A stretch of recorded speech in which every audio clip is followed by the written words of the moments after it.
بسم اللہ الرحمن الرحیم۔ السلام علیکم ورحمۃ اللہ وبرکاتہ۔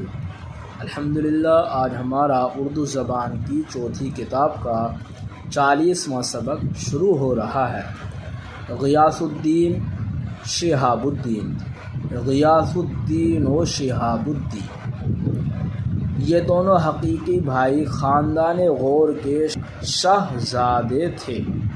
شجاعت، سخاوت، خلق و مروت میں ایک دوسرے سے فائق و برتر۔ جب غیاث الدین کو تخت سلطنت نصیب ہوا تو چھوٹے بھائی کو مدار المہام اور سپہ سالار بنایا۔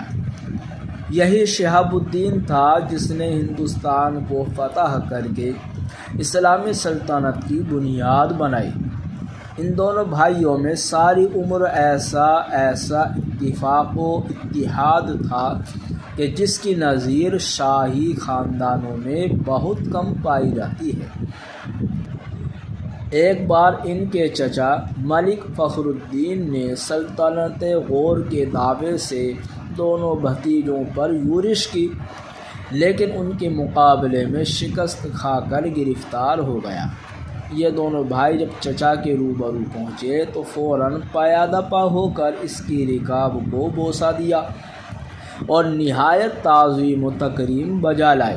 قیادی چچا نے یہ مدارات دیکھ کر شبہ کیا کہ شاید میری ہنسی کرتے ہیں، مگر یہ شبہ بہت جلد رفع ہو گیا اور اس کو یقین آ گیا کہ دونوں سعادت مند سچے دل سے انسانیت و قرابت کا فرض ادا کر رہے ہیں۔ آخرکار بہت آرام کے ساتھ اس کو بلخ تک پہنچا دیا۔ الحمدللہ، آج کا ہمارا یہ سبق مکمل ہوا۔